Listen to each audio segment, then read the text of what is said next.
नमस्कार दोस्तों, चलिए जानते हैं हरियाणा की 50 फटाफट बड़ी खबरों को सिर्फ 10 मिनट में। लेकिन उससे पहले यह वीडियो आप किस जगह से देख रहे हैं हमें कमेंट में जरूर बताएं। हरियाणा हर हित योजना के तहत अब स्टोर रिटेलर पदों के लिए आवेदन शुरू हो गए हैं। सरकार इस योजना से युवाओं को रोजगार देने का प्रयास कर रही है। इच्छुक लोग ऑनलाइन आवेदन कर सकते हैं। इस योजना का फायदा खास तौर से ग्रामीण युवाओं को मिलेगा जो व्यवसाय में अवसर ढूंढ रहे हैं। हरियाणा सरकार ने महिलाओं को ध्यान में रखते हुए लाडो लक्ष्मी मोबाइल ऐप लॉन्च कर दी है। इसके तहत नवंबर से हर महीने महिलाओं को 2100 रुपए मिलेंगे। इस योजना का उद्देश्य महिलाओं को आर्थिक रूप से मजबूत बनाना है। सरकार चाहती है कि महिलाएं आत्मनिर्भर बने और घर परिवार की जिम्मेदारी आसानी से संभाल सकें। लाडो लक्ष्मी योजना पर बोलते हुए राव नरबीर सिंह ने कहा कि यह योजना महिलाओं को आर्थिक रूप से आत्मनिर्भर बनाएगी। सरकार महिलाओं के सशक्तिकरण पर लगातार काम कर रही है। इस योजना से ग्रामीण क्षेत्रों की महिलाएं भी अपने परिवार की आर्थिक जिम्मेदारी निभाने में सक्षम होंगी। यह एक बड़ा कदम है। वहीं दूसरी ओर विपक्ष ने लाडो लक्ष्मी योजना पर हमला बोला है। आप पार्टी के नेताओं का कहना है कि यह महिलाओं के साथ राजनीतिक छल है। उनका आरोप है कि चुनाव से ठीक पहले इस तरह की घोषणाएं केवल वोट बैंक के लिए की जा रही हैं। विपक्ष ने इसे राजनीतिक गिमिक बताया है। हरियाणा में मौसम बदलने के संकेत मिल रहे हैं। गर्मी से राहत की उम्मीद जताई जा रही है। धीरे धीरे तापमान गिरने लगेगा और लोग उमस से राहत पाएंगे। मौसम विभाग ने कहा है कि अगले कुछ दिनों में हल्की ठंडी हवाएं चलेंगी। यह खबर किसानों और आम लोगों दोनों के लिए राहत भरी है।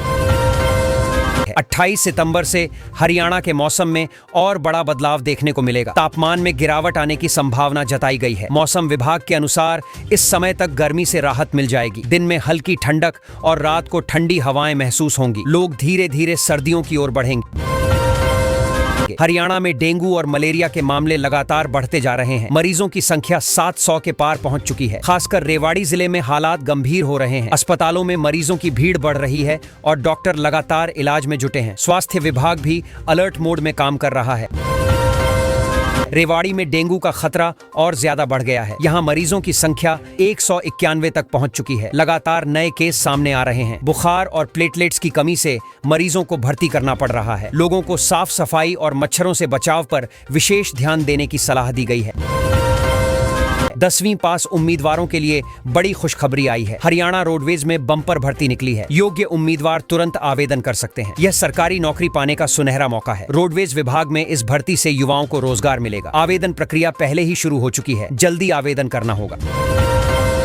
दुर्गा अष्टमी पर हरियाणा सरकार ने स्कूलों के समय में बदलाव किया है। अब उस दिन स्कूल सुबह 10 बजे खुलेंगे। यह फैसला त्योहार के मद्देनजर लिया गया है ताकि बच्चों और अभिभावकों को परेशानी न हो। प्रशासन ने इस आदेश की जानकारी सभी जिलों के शिक्षा विभाग को भेज दी है।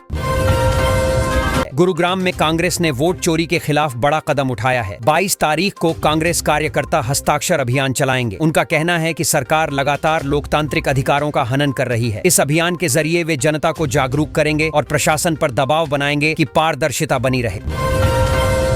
गुरुग्राम के एक पिज्जा रेस्टोरेंट में अचानक राहुल गांधी पहुंच गए। वहां उन्होंने युवाओं से बातचीत की। राहुल ने युवाओं की समस्याएं सुनी और उनके सवालों का जवाब दिया। इस दौरान रेस्टोरेंट में मौजूद लोग भी हैरान रह गए। यह मुलाकात युवाओं के लिए यादगार पल साबित हुई। यमुनानगर थर्मल प्लांट की नई यूनिट के लिए फाउंडेशन का काम पूरा हो गया है। यह परियोजना राज्य के बिजली उत्पादन को और बेहतर बनाएगी। अधिकारियों का कहना है कि काम तय समय पर पूरा किया जाएगा। इस यूनिट से हजारों परिवारों को बिजली आपूर्ति सुचारू रूप से मिल सकेगी। गुरुग्राम में रजिस्ट्री घोटाले का बड़ा मामला सामने आया है। जांच रिपोर्ट में खुलासा हुआ कि नियमों के खिलाफ 254 रजिस्ट्री की गई। इसमें राजस्व अधिकारियों की भूमिका संदिग्ध मानी जा रही है। अब इस मामले की गहन जांच की जा रही है। लोगों का कहना है कि ऐसे मामलों पर सख्ती जरूरी है। गुरुग्राम राजस्थान बॉर्डर के मुंडाका क्षेत्र में लोग पुलिस चौकी बनाने की मांग कर रहे हैं। उनका कहना है कि यहाँ पर लगातार अपराध की घटनाएं बढ़ रही हैं। अगर पुलिस चौकी बन जाएगी तो कानून व्यवस्था बेहतर होगी और लोगों को सुरक्षा महसूस होगी। प्रशासन से जल्द कार्रवाई की उम्मीद की जा रही है। हरियाणा के पर्वतारोही नरेंद्र कुमार ने कमाल कर दिखाया है। उन्होंने माउंट मनासलू पर तिरंगा फहराकर इतिहास रच दिया है। उनके इस साहसिक कार्य से पूरा राज्य गर्व महसूस कर रहा है। मुख्यमंत्री और खेल मंत्रालय ने उन्हें बधाई दी है। यह उपलब्धि युवाओं के लिए प्रेरणा का काम करेगी। हरियाणा सरकार ने गृह सचिव को अनुशासनात्मक मामलों में सर्वोच्च अधिकार दे दिए हैं। अब इन मामलों में डीजीपी और अधीनस्थ अधिकारी हस्तक्षेप नहीं कर पाएंगे। सरकार का कहना है कि इससे अनुशासन और मजबूत होगा। यह फैसला प्रशासनिक व्यवस्था को बेहतर बनाने की दिशा में उठाया गया बड़ा कदम है।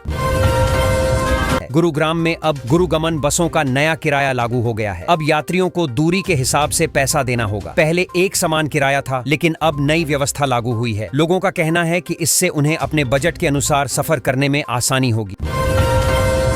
गुरुग्राम में सीबीएसई के विद्यार्थियों को अब मुफ्त परिवहन सुविधा दी जाएगी। यह फैसला छात्रों के हित में लिया गया है। सरकार चाहती है कि बच्चों को पढ़ाई में किसी तरह की परेशानी न हो। खासकर गरीब परिवारों के लिए यह बड़ी राहत है। इस कदम का लोग स्वागत कर रहे हैं। गुरुग्राम में इस बार नवरात्रि के 9 दिनों तक भक्तों की भीड़ दुर्गा पूजा पंडालों में देखने को मिलेगी। बेस्ट पंडालों की लिस्ट भी जारी की गई है। लोग हर शाम पूजा और सांस्कृतिक कार्यक्रमों में हिस्सा लेंगे। यहाँ हर साल भव्य आयोजन होता है और लोग पूरे उत्साह से शामिल होते हैं। गुरुग्राम में अपराधियों ने कैब बुक करके गाड़ी लूट ली। ड्राइवर ने तुरंत पुलिस में शिकायत दर्ज कराई। पुलिस ने केस दर्ज कर जांच शुरू कर दी है। इस तरह की घटनाएं लगातार सामने आ रही हैं, जिससे लोगों में डर बना हुआ है। सुरक्षा व्यवस्था को और मजबूत करने की जरूरत है। गुरुग्राम में इन दिनों बुखार के मरीजों की संख्या लगातार बढ़ रही है। कई मरीजों को प्लेटलेट्स की कमी के कारण अस्पताल में भर्ती करना पड़ रहा है। डॉक्टरों का कहना है कि लोगों को खुद को मच्छरों और संक्रमण से बचाना होगा। स्वास्थ्य विभाग इस स्थिति पर नजर बनाए हुए है। गुरुग्राम पुलिस ने फर्जी पहचान पत्र के साथ एक महिला समेत 3 लोगों को गिरफ्तार किया है। आरोपियों पर धोखाधड़ी का केस दर्ज किया गया है। पुलिस उनसे पूछताछ कर रही है कि उन्होंने फर्जी आईडी कहां से बनवाई। यह मामला सामने आने के बाद प्रशासन ने जांच और कड़ी कर दी है। गुरुग्राम में दुर्गा पूजा पंडालों में इस बार आनंद मेले का भी आयोजन होगा। लोग पूजा के साथ साथ मेले का आनंद भी ले पाएंगे। खाने पीने के स्टॉल और झूले भी लगाए जाएंगे। बच्चों से लेकर बड़ों तक सभी के लिए मनोरंजन की व्यवस्था होगी। इससे उत्सव का माहौल और बढ़ेगा। गुरुग्राम पुलिस ने एक ऐसे ठग को पकड़ा है जो आर्मी अफसर बनकर साइबर अपराध कर रहा था। आरोपी लोगों को झांसा देकर उनसे पैसे ठगता था। पुलिस ने उसे गिरफ्तार कर लिया है और उसके खिलाफ केस दर्ज किया गया है। यह गिरफ्तारी साइबर क्राइम के खिलाफ बड़ी सफलता मानी जा रही है। गुरुग्राम में कांग्रेस कार्यकर्ताओं ने वोट चोरी के मुद्दे पर नूंह में विरोध प्रदर्शन किया। उन्होंने नारेबाजी की और प्रशासन से कार्रवाई की मांग की। कांग्रेस का आरोप है कि सरकार चुनाव में धांधली कर रही है। कार्यकर्ताओं ने कहा कि लोकतंत्र की रक्षा के लिए सड़क पर उतरना जरूरी है। शेयर बाजार में एक कंपनी का स्टॉक रॉकेट की तरह भाग रहा है। यह शेयर 114 रुपये से बढ़कर 359 रुपये तक पहुंच गया है। कभी यह 935 रुपये पर भी ट्रेड करता था। निवेशकों का कहना है कि इस शेयर से उन्हें बड़ा मुनाफा हुआ है। बाजार विशेषज्ञ अभी और तेजी की उम्मीद कर रहे हैं।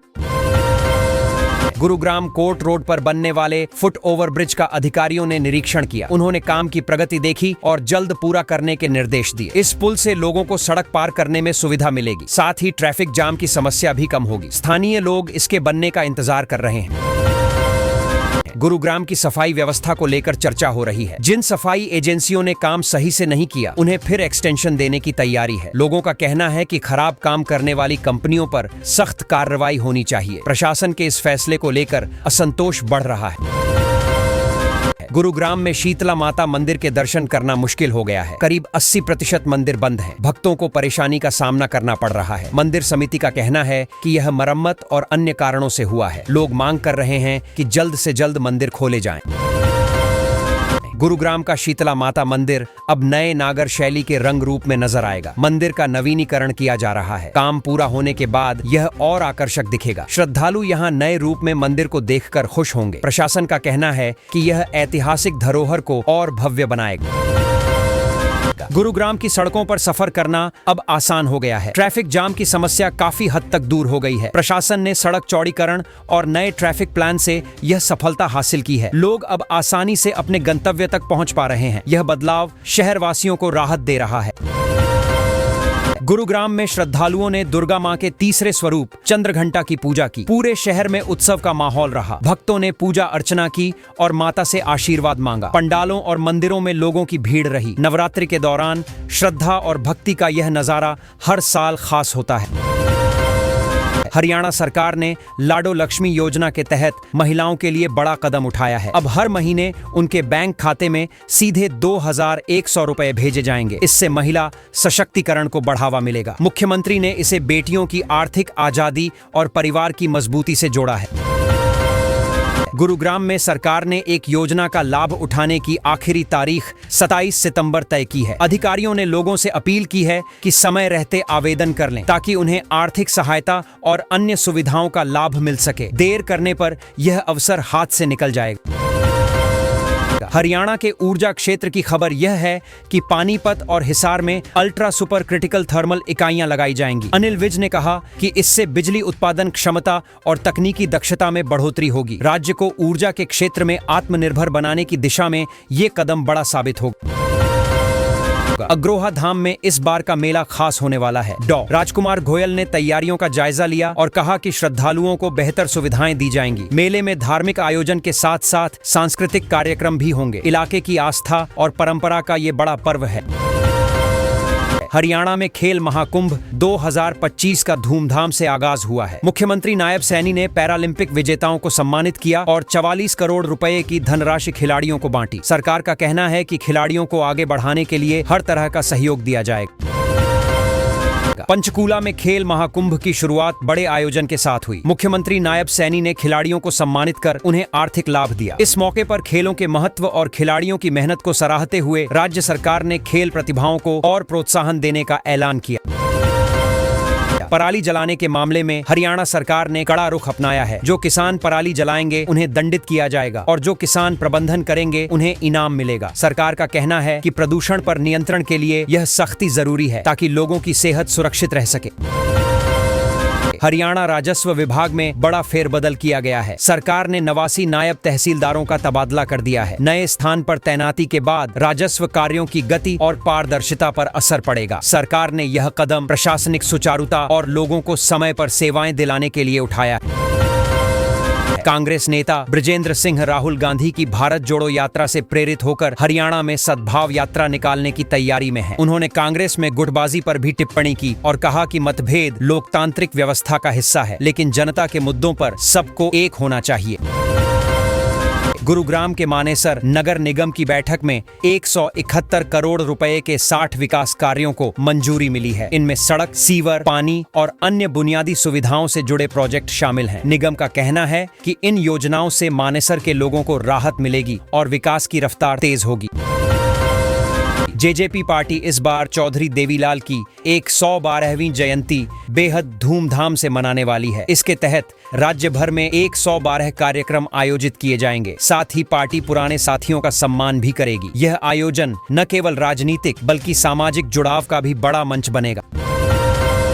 प्रदूषण से निपटने के लिए हरियाणा सरकार ने कार्रवाई तेज कर दी है। पराली जलाने वाले 3 किसानों पर जुर्माना लगाया गया है। इसके अलावा कुछ खास गतिविधियों पर भी रोक लगाई गई है। अधिकारियों का कहना है कि सख्ती से ही प्रदूषण की समस्या को नियंत्रित किया जा सकता है। चरखी दादरी के नागरिक अस्पताल में डॉक्टर से मारपीट का मामला सामने आया है। बताया जा रहा है कि विवाद इलाज को लेकर हुआ था। घटना के बाद अस्पताल प्रबंधन और पुलिस हरकत में आ गए हैं। डॉक्टरों ने सुरक्षा की मांग की है ताकि इस तरह की घटनाएं दोबारा न हों। मुख्यमंत्री सैनी ने बड़ा ऐलान करते हुए कहा है कि हरियाणा को विश्व की खेल राजधानी बनाया जाएगा। इसके लिए सरकार खिलाड़ियों को सुविधाएं, अंतर्राष्ट्रीय स्तर की खेल संरचनाएं और प्रशिक्षण उपलब्ध कराएगी। उनका कहना है कि हरियाणा का खेलों में दबदबा पूरी दुनिया में बढ़ाना लक्ष्य है। रोहतक में इनेलो की सम्मान रैली आयोजित हो रही है। इस रैली में कांग्रेस नेता भूपेंद्र सिंह हुड्डा को खास तौर पर निशाने पर लिया जाएगा। इनेलो का कहना है कि हुड्डा सरकार के दौरान कई वादे अधूरे रह गए। रैली में कार्यकर्ता जोश दिखाकर अपने नेताओं को मजबूती देंगे।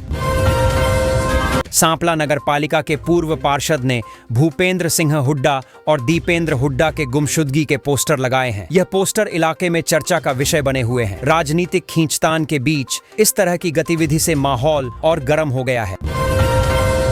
नोएडा में हरियाणा बोर्ड की 10वीं और 12वीं की परीक्षाएं शुरू हो गई हैं। परीक्षाओं को लेकर सुरक्षा और अनुशासन के सख्त इंतजाम किए गए हैं। छात्र छात्राओं के लिए समय से परीक्षा केंद्र पहुंचने और नियमों का पालन करने के निर्देश जारी किए गए हैं। हरियाणा हर हित योजना के तहत अब स्टोर रिटेलर पदों के लिए आवेदन शुरू हो गए हैं। सरकार इस योजना से युवाओं को रोजगार देने का प्रयास कर रही है। इच्छुक लोग ऑनलाइन आवेदन कर सकते हैं। इस योजना का फायदा खास तौर से ग्रामीण युवाओं को मिलेगा जो व्यवसाय में अवसर ढूंढ रहे हैं। हरियाणा सरकार ने महिलाओं को ध्यान में रखते हुए लाडो लक्ष्मी मोबाइल ऐप लॉन्च कर दी है। इसके तहत नवंबर से हर महीने महिलाओं को 2100 रुपए मिलेंगे। इस योजना का उद्देश्य महिलाओं को आर्थिक रूप से मजबूत बनाना है। सरकार चाहती है कि महिलाएं आत्मनिर्भर बने और घर परिवार की जिम्मेदारी आसानी से संभाल सकें।